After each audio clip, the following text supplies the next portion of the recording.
नमस्कार, माय माउली हिंदी समाचार में आपका स्वागत है और मैं शेख इस्माइल। आदिलाबाद विधायक पायल शंकर और सांसद गोडाम नागेश ने मंगलवार को बेला मंडल केंद्र के उप बाजार यार्ड में ज्वार की खरीदी का उद्घाटन किया।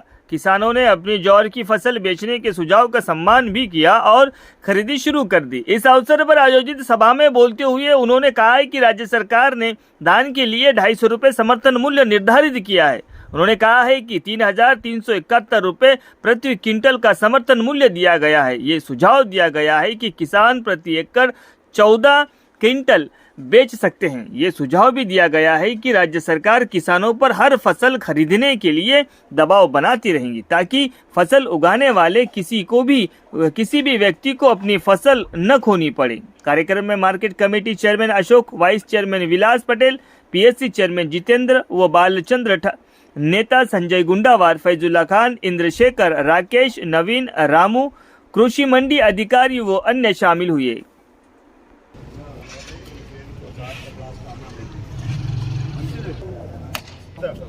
ये हटा दो थोड़ा ये साथ साथ नवीन के नवीन अंते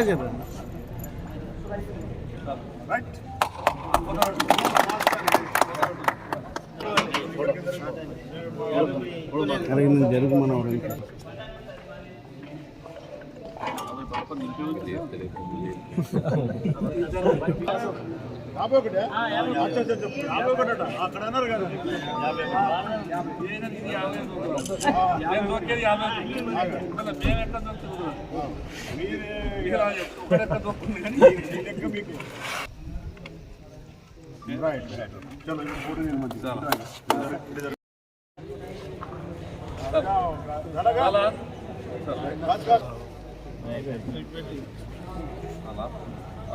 सीट పెట్టాలి పట్కా పట్కా ఉన్నదని अरे डबल से सवाल है नहीं डबल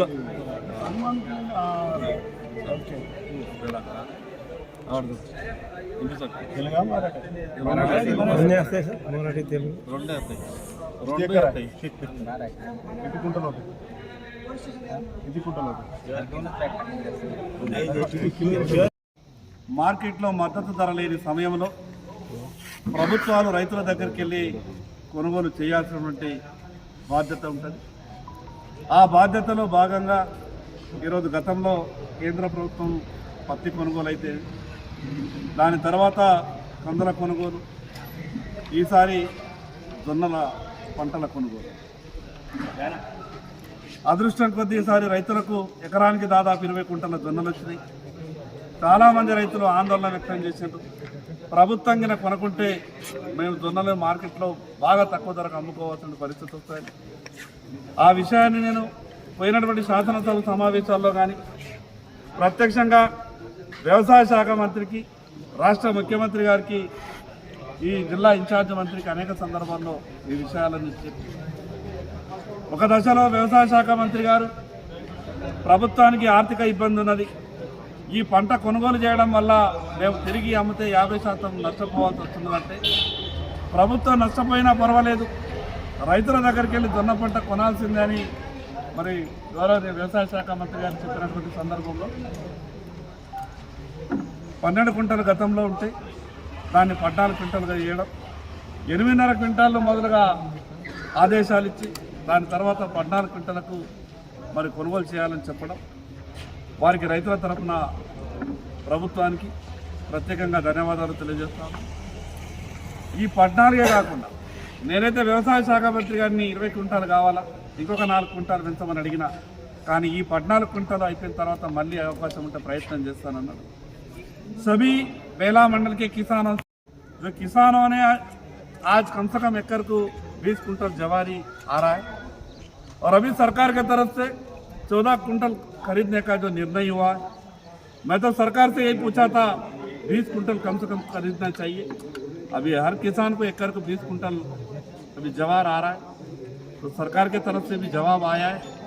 ये 14 क्विंटल होने के बाद अगर किसानों के पास कुछ बचता है तो बाकी भी खरीदने की कोशिश करेंगे, ऐसा एग्रीकल्चर मिनिस्टर ने बताया। और खास करके सभी बेला मंडल के किसानों से मेरा रिक्वेस्ट है, हर समय किसान को जो भी तकलीफ होगा वो तकलीफ दूर करने के लिए हम पूरा प्रयास करेंगे। और ख़ास करके किसानों को जो खेत में जाने के रास्ते के लिए और अपने आदिलाबाद से शुरू करे थे ये, और मैं असेंबली में बताया किसान खेत में जाने के लिए बहुत तकलीफ हो रहा है। हर गांव में जितने भी रास्ते होते हैं खेतों में जाने के लिए वो पूरे रास्ते सरकार के पैसे से बनाना चाहिए। और बरसात में कितना भी बरसात गिरने दो, वो बरसात में भी पानी में भी किसान खेत को गए जैसा रास्ता बनाना तो अभी पूरा चल रहा है। जो अपनी कॉन्स्टिट्यूंसी की अपनी आदिलाबाद के लिए मैंने बात किया था, और अपनी बात की ओर से अपनी तरफ से आज पूरा तेलंगाना में रास्ते बनने वाले हैं। और ख़ास करके किसानों के जो भी तकलीफ है, और आगे चल के हम तो ये भी सोचे कम्युनिटी फेंसिंग, जो भी जंगलात के बाजू में जितने भी खेता रहेंगे और ख़ास करके जानवरों से वो खेता बहुत नुकसान हो रहे, मगर किसान के पास अगर फेंसिंग करने के लिए कम से कम 1 एकड़ अगर फेंसिंग करना है तो कम से कम 40 से 50 हज़ार खर्चा होता। किसी को अगर किसान को 5 एकड़ 6 एकड़ 10 एकड़ अगर खेत है तो कम से कम 6-7 लाख रुपए फेंसिंग के लिए खर्चा हो रहा है। तो मैं सरकार से रिक्वेस्ट किया था कम से कम एक 70-80% सब्सिडी सरकार के तरफ से मिलना चाहिए, बाकी एक 20% किसान भर लेता। तो चीफ मिनिस्टर साहब और सरकार की तरफ से भी असेंबली में जवाब दिया गया, बिल्कुल अगले साल बजट में ऐसा ये पैसा लगाने के लिए हम कोशिश करेंगे, ऐसा ये बात बताएं। और आप लोग जो मुझे जो मौका दिया आदिलाबाद का एमएलए का, ज़रूर कहीं भी मौका मिल रहा है मुझे, मैं पब्लिक के लिए किसानों के लिए हर तरीके से सरकार के नज़र में ले जाने के लिए और सरकार से पूछने के लिए और बिल्कुल सरकार के ऊपर दबाव डालने के लिए, सरकार चाहे वो स्टेट का हो या सेंट्रल का हो, सभी किसानों का भला चाह रहा है। यहाँ का जब जवार खरीदने का जब बात आया तो यहाँ के एग्रीकल्चर मिनिस्टर तुमल नागेश्वर साहब बोल रहे थे हमको सेंट्रल से परमिशन चाहिए, हमको पैसा कहीं अगर होना है लगाना है तो उनको परमिशन चाहिए। तो मैंने बोला था एग्रीकल्चर मिनिस्टर साहब को, आप अगर अभी लेटर देते आधे घंटे में, मैं आज ही दिल्ली जाऊंगा और वहीं एमपी साहब थे, और जब भी उन्होंने बोले आधे घंटे में नहीं, मैं 15 मिनट में आपको लेटर दे रहा हूँ। वो लेटर मैंने लिया, दिल्ली भी गया, साथ में एमपी साहब भी थे और वहाँ के अपने सेंट्रल एग्रीकल्चर मिनिस्टर से भी बात कराए।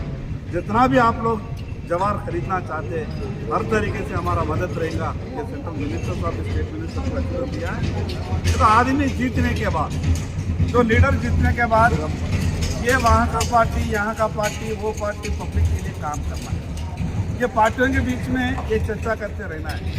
कुछ लोग वो अकल के कमज़ोर होते हैं। జయయాద ఎందుకంటే జైనత్ మండల్ బేల మండల్ జొన్న కొనుగోలుకు వచ్చేసి తెలంగాణ రాష్ట్రం 8 కుంటలు ఉంటే 14 కుంటలు చేసింది, 14 కుంటలు చేసింది రేవంత్ అన్న ప్రభుత్వం। కాబట్టి మా ప్రభుత్వం తరఫున రైతులందరికీ ప్రతి రైతు వెనకన ముందు మంచిగా తగిలిపడి ప్రతి ఒక్క రైతు మంచిగా దీన్ని సద్వినియోగం చేసుకోవాలని కోరుకుంటున్నాం। ఎందుకంటే ఇప్పటికే లేట్ ఎందుకైందంటే 8 కుంటలు ఉండే కాబట్టి 8ని 14 చేస్తారు।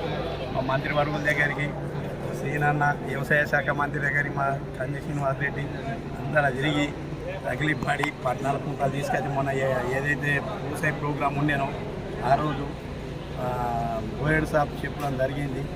ధన్యవాద్ మా మంత్రివర్గులకు, రైతులకు, రైతుల తరఫు విలేకరులకు అందరికీ తెలియజేసుకునేదాన్ని దీన్ని సద్వినియోగం చేసుకోవాలని రామ్ రామ్ జేపీ।